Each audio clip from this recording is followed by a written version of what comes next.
Hello everyone. तो आज के इस वीडियो के थ्रू हम क्लास 7 के फर्स्ट चैप्टर जो कि माँ का एक कहानी है, इसका प्रश्नोत्तरी भाग करेंगे। तो फर्स्ट पार्ट में क्या आता है, देखो यहाँ फर्स्ट पार्ट में जो है पार्ट से का पार्ट आता है। आइए अब हम इस कविता पर विस्तार से चर्चा करें। आगे दी गई गतिविधियां इस कार्य में आपकी सहायता करेंगी। तो ये मेरी समस्या का पार्ट है। नीचे दिए गए प्रश्नों का सबसे सही उत्तर कौन सा है, उनके सामने तारा बनाइए। कुछ प्रश्नों के एक से अधिक उत्तर भी हो सकते हैं। तो पहला क्वेश्चन क्या है, माँ अपने बेटे को करुणा और न्याय की कहानी क्यों सुनाती है। अभी ये बोला जा रहा है कि माँ जो है अपने राहुल को करुणा और न्याय की कहानी क्यों सुनाती है, तो उसका सटीक आंसर क्या होगा, आइए देखते हैं। राजाओं की कहानियों से उसका मनोरंजन करने के लिए, उसमें सही और गलत की समझ विकसित करने के लिए, उसे परिवार की विरासत और पूर्वजों के बारे में बताने के लिए, उसे प्रकृति और जानवरों के बारे में जानकारी देने के लिए। तो सबसे सटीक जो आंसर है ना, उसमें सही और गलत की समझ विकसित करने के लिए, जो सबसे सटीक है।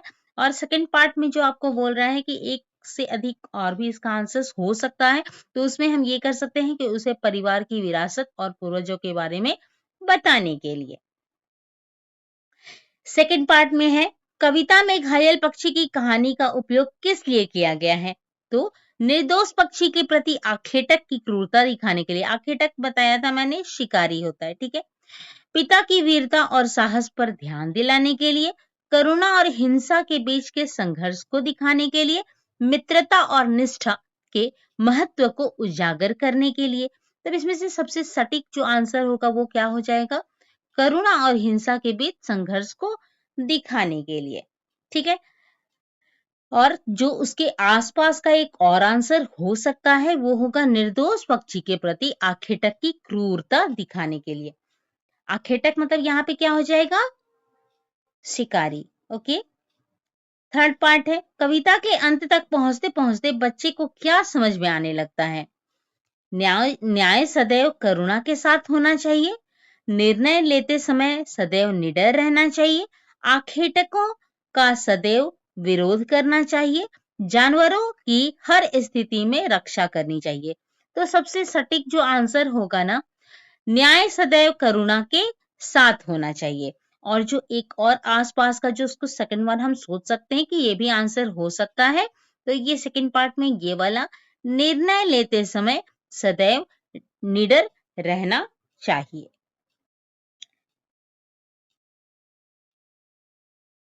तो अब हम करेंगे मिलकर करें मिलान का पार्ट। इस पार्ट में आपने माँ और पुत्र के बीच की बातचीत को एक कविता के रूप में पढ़ा है। इस कविता में आप माँ अपने पुत्र को उसके पिता की एक कहानी सुना रही है। क्या आप जानते हो कि ये माँ, पुत्र और पिता कौन है?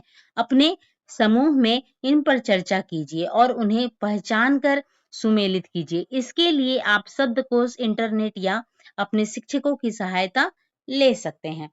तो देखो ये पात्र है, पात्र का मतलब क्या हो जाता है, कैरेक्टर। ये शब्द किनके लिए आए हैं आपको ये जज करना है। तो बेटा किसके लिए आया है, देखो ये बेटा जो है ये सिद्धार्थ के लिए आया है, और वो सिद्धार्थ जो किसका पुत्र है, यशोधरा के पुत्र राहुल है, ठीक है। माँ किसके लिए है, यशोधरा एक राजकुमारी और ये सिद्धार्थ की पत्नी।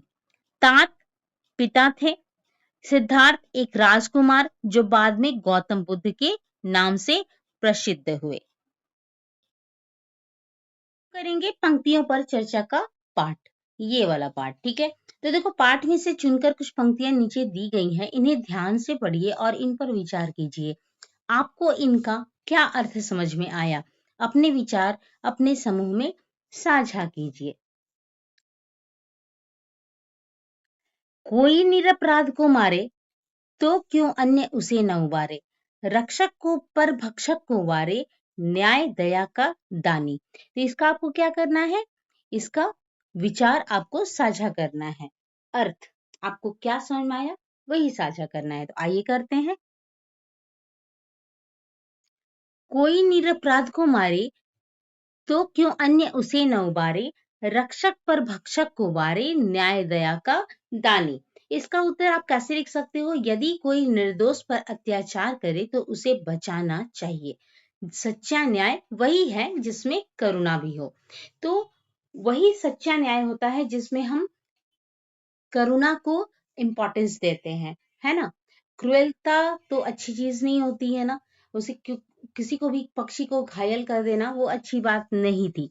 ठीक है, तो इसका आंसर हम कुछ इस तरह से लिख सकते हैं। और जो सेकंड क्वेश्चन है ना, हुआ विवाद सदैव निर्दय में, अभय आग्रही थे स्व विषय में मैंने बताया था अपने विषय पे, गई बात तब न्यायालय में, सुनी सभी ने जानी। इसका आंसर आप कुछ इस तरह से लिख सकते हो। रक्षक का मतलब यहाँ पे सदैव हो गया, जो रक्षा करने वाला था। भक्षक कौन? जो खाने वाला निर्दयी था।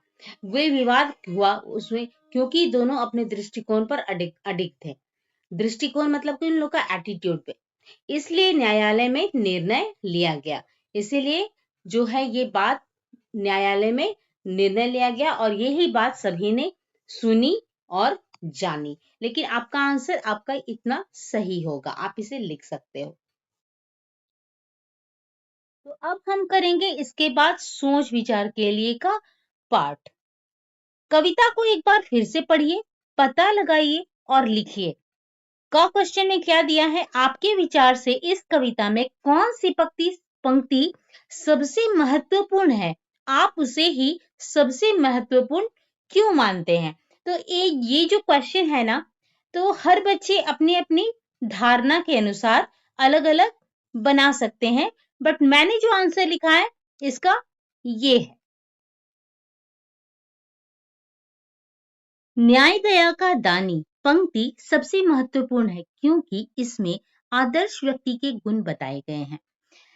इसका अर्थ ये है कि व्यक्ति को न्यायप्रिय होना चाहिए और साथ ही दूसरों के प्रति दयालु भी होना चाहिए।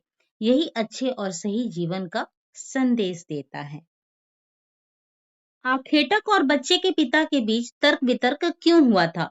आखेटक और बच्चे के पिता के बीच तर्क वितर्क इसलिए हुआ था क्योंकि आखेटक बच्चे को अपने साथ ले जाना चाहता था, जबकि पिता अपने बच्चे को उससे बचाना चाहते थे। दोनों अपने अपने पक्ष को सही मानते थे, इसलिए उनके बीच बहस हुई। माँ ने पुत्र से राहुल तू निर्णय कर इसका क्यों कहा? माँ ने राहुल से निर्णय करने को इसलिए कहा ताकि वह सही गलत में अंतर करना सीखे और वह राहुल को यह सिखाना चाहती थी कि वह अपने जीवन में आने वाले कठिन निर्णयों का सामना कैसे करे।